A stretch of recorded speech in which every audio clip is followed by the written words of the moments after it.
pictures. 'Twas the night before Christmas, but in the land of Halloween, it was decided that this year something new would be seen. Whoa! Surprised, aren't you? From Tim Burton, director of Beetlejuice and Edward Scissorhands, comes a motion picture experience unlike any other. Tim Burton's The Nightmare Before Christmas. And what did Santa bring you, honey? Rated PG. Coming this month to a theater near you.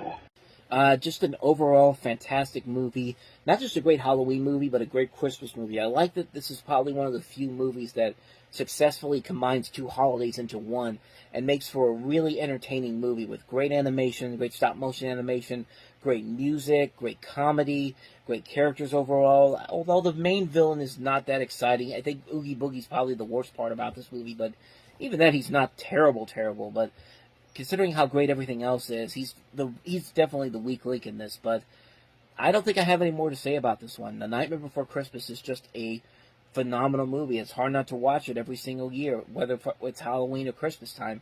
It's one you got to watch over and over again. So, yeah, that's Nightmare Before Christmas. So, of course, in celebration of Disney's 100th anniversary, there's been a lot of re-releases of various Disney films. If you've been to it's only been select theaters though, like stuff like Toy Story, Lion King, Aladdin, Beauty and the Beast. They've all been re-released in select theaters. My theater in particular, the Cinemark theater I go to, we haven't been getting many of those re-releases, but we did get the 30th anniversary re-releases for Hocus Pocus and this film. Hocus Pocus no longer is playing here, but this is the film that kind of replaces that, The Nightmare Before Christmas.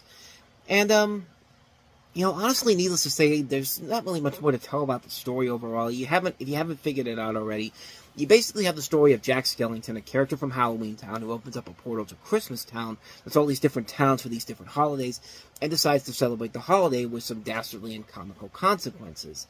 Now, my first time ever seeing The Nightmare Before Christmas was actually on the big screen, but it was actually later on down the road.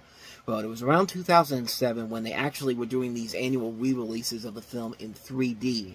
So I went to the theater for the first time to see it, and I was hooked right away. Like, I really, really thought it was really an impressive experience overall, especially seeing it on 3D. And, you know, almost 15 years later, I get a chance to see it again on the big screen, and there was a 3D showing early in the day that I could have gone to, but I just didn't have the time to get there. So I went to a regular screening of it, and it was nice seeing it again on the big screen. Although I will say there were some things about this particular experience that I did kind of want to delve into here. As far as the movie itself goes, you really can't say anything about this movie that hasn't already been said already. It's a really good film that combines both the holidays of Halloween and Christmas into this one story that works very well to the film's advantage.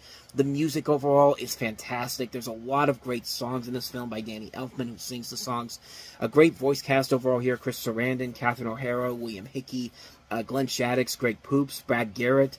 I mean, there's only one downside to the movie, and that's Oogie Boogie, the real weak point of the film. And, like, his whole purpose in the movie is just to be a kind of a last-minute villain. He really doesn't do a whole lot of this movie except play over the top and have somewhat of a purpose in this film. And he doesn't really have much of an evil plan. He just screws around with Santa Claus pretty much, and that's pretty much it. Like, he's a really pointless character, and really, he's kind of the weak link of the film. And at the same time, though, it does lead to kind of a fun little confrontation climax at the end with a pretty cool death scene, but you really do think they could have done a little bit more with him. But regardless, Nightmare Before Christmas, I don't think I need to say anything more about that one. I think it's a great film overall. Great animation, great voice cast, great music, great story, almost perfect classic all around. It's one I have to watch every year. Big thumbs up for that one. But let's talk about kind of the theater experience I had here. Nothing too crazy, though. This isn't like Oppenheimer all over again, which if you want to see that, I'll put a link to that video in the corner, because that was really, really bizarre. But no, just kind of some little things here and there that I thought were kind of interesting going into this film. For one thing, usually when you go to a movie, you get a number of trailers. Like, usually it's around 6 or 7. Sometimes it's 8, depending on if you get like a package trailer for like especially with Disney, if they want to include something like Disney's animation, then Marvel, then 20th Century Fox or 20th Century Studios, like one of those things in there. But in this, there was only 2. And I was actually kind of surprised by that, because I think of it, because usually you usually get more than just like I said, the minimum is probably 6, but you only got 2 here. You got you got one for the Marvels, and then you got one for Wish, and then that's it. Like, they just went straight into the movie, and it actually ended up working out in my favor, too, because, as I showed you in my movie stop video, the creator was actually the theater right across from me, and it started at 2:55. I got out of the movie, The Night Before Christmas started at 1:20, so I got out of there. It was 2:53 when I got out of the movie theater. The Night Before Christmas is not a long movie. It's only 77 minutes long. It's not even it's barely feature length. And I think when it plays on TV, it's only on for like an hour and a half. It's not that long of a movie, and and that works into the film's favor overall. But I thought that was very interesting that I got in there. The preview started at 1:20. And I got out of there at 2:53. Like, I stayed throughout the course of the film, and all the way to the end credits.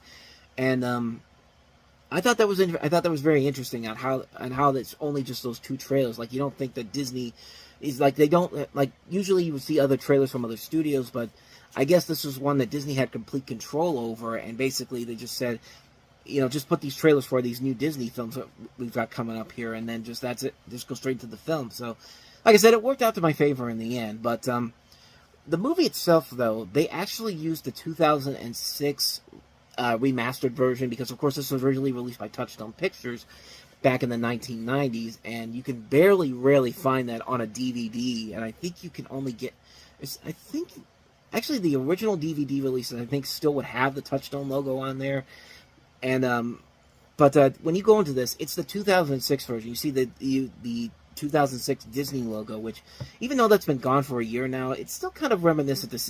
You get a little bit of a reminiscence feel when you see that logo up there again. Even though I really do like the new Disney logo, the Disney 100 logo, it's kind of cool to see the original Disney logo. And this isn't the one with just on in the middle it just says Disney. No, this says Walt Disney Pictures, like what it used to be back in the day. It was actually kind of interesting to see that.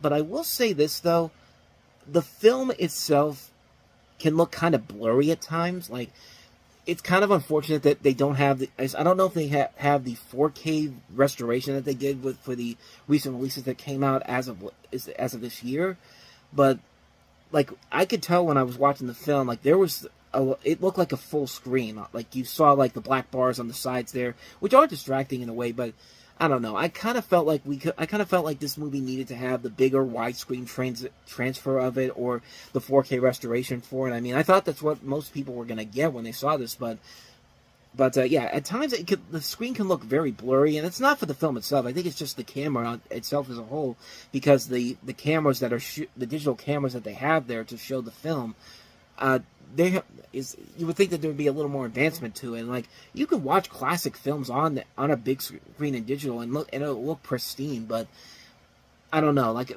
me personally, I kind of thought it was going to be much more. I thought we were going to see the 4K restoration of it, like the version that's out on Blu-ray right now, that just came out this year. But yeah, at times it can look very blurry. At times it's not like a big distraction overall, but that was just something I kind of took notice of when I saw this again on the big screen. I'm glad I got to see it again.